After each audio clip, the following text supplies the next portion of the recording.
ఓం నమ శివాయ. ఓం నమో నారాయణాయ. అందరికీ నమస్కారం. మేము చేసే వీడియోస్ మీ మొబైల్కి రావాలంటే ఛానల్ను సబ్స్క్రైబ్ చేసుకుని పక్కనే ఉన్న బెల్ బటన్ను యాక్టివేట్ చేసుకోండి. ఓం గం గణపతయే నమః. ఓం నమ శివాయ. ఓం నమో భగవతే వాసుదేవాయ నమః. అందరికీ నమస్కారం. ఈ మధ్యన యూట్యూబ్లో, సోషల్ మీడియాలో, ముఖ్యంగా ఇన్స్టాగ్రామ్, ఫేస్బుక్, వాట్సాప్లో కొంతమంది పెద్దలు 18/9/2024 అనగా సెప్టెంబర్లో వచ్చిన చంద్రగ్రహణం కానీ, రేపు అక్టోబర్ 2వ తేదీ రాబోయే సూర్యగ్రహణం కానీ, అలాగే 2025 మార్చి మాసం 14వ తేదీ రాబోయే సంపూర్ణ చంద్రగ్రహణం కానీ, 2025 మార్చి 29న రాబోయే పాక్షిక సూర్యగ్రహణం కానీ, ఈ గ్రహణాలన్నీ భారతదేశంలో ఎక్కడా కనిపించవు. కనుక నియమాలు పాటించనవసరం లేదు. గర్భిణీ స్త్రీలైనా సరే ఇవి విదేశాలలో మాత్రమే కనిపిస్తాయి.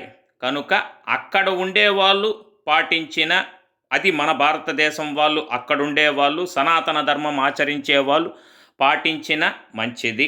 సరే, ఈ గ్రహణం వల్ల కొన్ని రాసుల వారికి అది జరిగిపోతుంది, ఇది జరిగిపోతుంది అని కొంతమంది పెద్దలు చెబుతున్నారు. అలాంటివేమీ జరగవండి.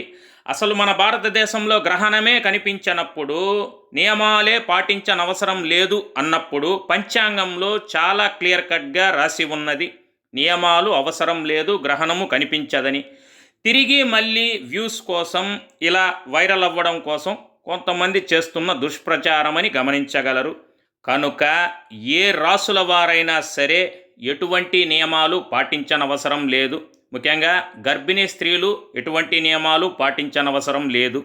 ఒకవేళ మన భారతదేశం వాళ్ళు విదేశాలలో ఉన్నట్లయితే, ఈ గ్రహణం కనిపించే దేశాలలో ఉన్నట్లయితే, అంటే రాబోయే రేపు అక్టోబర్ 2న వచ్చే గ్రహణం అక్కడ మీరు ఉన్నట్లయితే నియమాలు పాటించిన మంచిది. సరే, ఈ గ్రహణం అనేది ఒక నెగిటివ్ ఇంపాక్ట్ అనేది ఈ గ్రహణం కనిపించే దేశాల మీద ఖచ్చితంగా ఉంటుంది. అలాగే మన భారతదేశంపై ఇది ఎలాంటి ఎఫెక్ట్ చూపిస్తుందనేది చివరిలో చెబుతాను.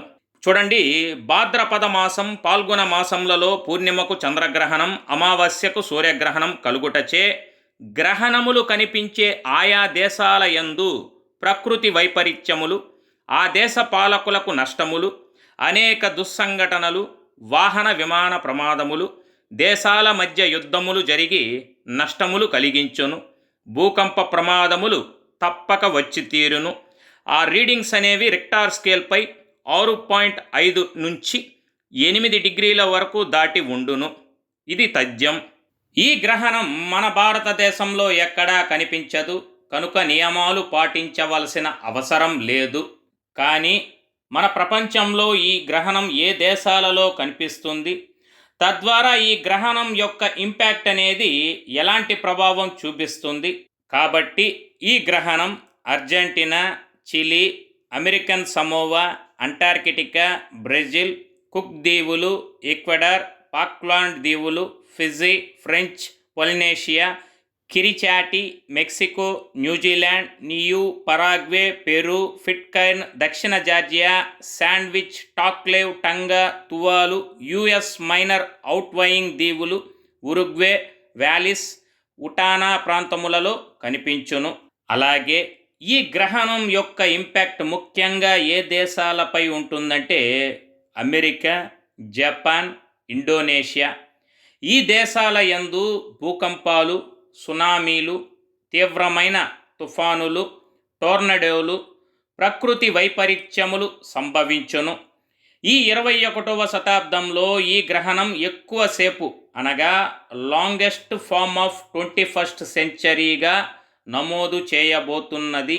ముఖ్యంగా గ్రహణం కనిపించే దేశాల వాసులు నీరు, గాలికి సంబంధించిన విపత్తులు సంభవించును. తీవ్రవాద చర్యలు, మహిళలపై, పిల్లలపై టెర్రర్ అటాక్స్ అనేది జరుగును.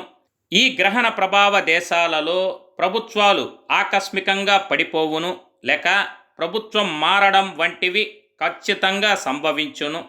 అలాగే ముఖ్యమైన లోహాలు, బంగారం ధర, ఇత్తడి ధర అంటే బ్రాస్ అమాంతం పెరిగిపోవును.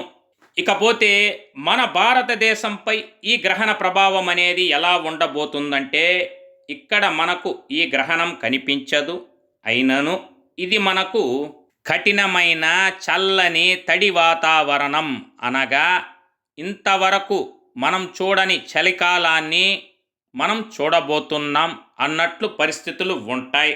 ఈ చలికాలం అనేది మనకి ఈ అక్టోబర్ గ్రహణం స్టార్ట్ అయినప్పటి నుంచి స్టార్ట్ అయ్యి 2025 ఫిబ్రవరి మార్చి వరకు ఈ చలికాలం అనేది మనం చవి చూడబోతున్నాం. కనుక ఎవ్వరూ ఎటువంటి ప్యానిక్లకు గురి కాకండి. దయచేసి ఈ వీడియోని మీరు సోషల్ మీడియాలో మీకు తెలిసిన వారికి షేర్ చేసిన మంచిది. సో మన ప్రపంచమంతా బాగుండాలి, మన భూమి బాగుండాలి, మన భూమిపై నివసిస్తున్నటువంటి సమస్త ప్రాణకోటి బాగుండాలని ఆ మహాదేవుణ్ణి మనసారా ప్రార్థిస్తూ మీకంతా సదా మంచే జరగాలని ఆశిస్తూ శుభం. సర్వే జన సుఖినో భవంతు, లోకా సమస్త సుఖినో భవంతు. ఈ వీడియో మీకు నచ్చినట్లయితే సోషల్ మీడియాలో షేర్ చేయండి. మరిన్ని అప్డేట్స్ కొరకు ఛానల్ని సబ్స్క్రైబ్ చేసుకోవడం మర్చిపోకండి. Thank you for watching.